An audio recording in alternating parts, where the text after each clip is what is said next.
चला, बाल शिक्षण अभ्यासक्रम आपल्याला ऑफलाईन आणि ऑनलाईन दोन्ही पद्धतीने पूर्ण करायचे आहे.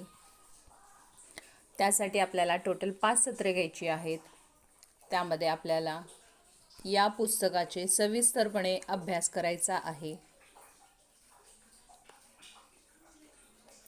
यामध्ये एकूण 12 घटक संच असणार आहेत. म्हणजे 12 पाठ किंवा 12 धडे असणार आहेत.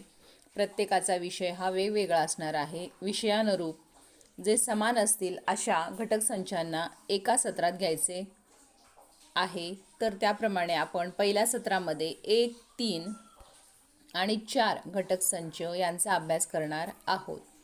तर आपल्याला ऑफलाईन आणि ऑनलाईन कशा पद्धतीने स्वाध्याय, प्रात्यक्षिके किंवा आपल्याला प्रश्नसंच सोडवायचे आहेत. स्वाध्याय हे आपल्याला प्रश्नांच्या स्वरूपामध्ये मिळणार आहेत, जे ऑफलाईन असणार आहेत, म्हणजे कागदावर. ही आहे त्या घटक संचांच्या यादीनुसार स्वाध्याय. आपण जे पुस्तक आता बघितले आहे बाल शिक्षणाचे, ते आपल्याला सविस्तर वाचायचे आहे. आणि घटक संच 1च्या खाली हे 7 स्वाध्याय म्हणजे 7 प्रश्न आहेत.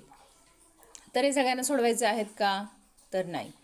प्रत्येकीला प्रश्न वाटून देण्यात आले आहेत. त्याच प्रश्नाचे उत्तर तुम्हाला लिहायचे आहे. पण त्यासाठी तुम्हाला 1, 3 आणि 4 या तीनही घटक संचाचा सविस्तरपणे अभ्यास करावा लागणार आहे. त्यानंतर तुम्हाला दिलेला प्रश्न एका कागदावर छान लिहून त्याचे उत्तर तुमच्या भाषेमध्ये लिहायचे आहे. अशा पद्धतीने हे घटक संच स्वाध्याय आपल्याला एकूण अभ्यासक्रमामध्ये 4 स्वाध्याय आणि 6 प्रात्यक्षिके करायचे आहेत. प्रात्यक्षिके म्हणजे प्रॅक्टिकल. जो विषय दिलेला आहे त्या विषयानुरूप तुमच्या अंगणवाडी केंद्रामध्ये बालकांसोबत ते उपक्रम घेतले जातील, घ्यायचे आहेत आणि त्याचे व्हिडिओज आणि फोटोज पर्यवेक्षिका यांना सादर करावेत.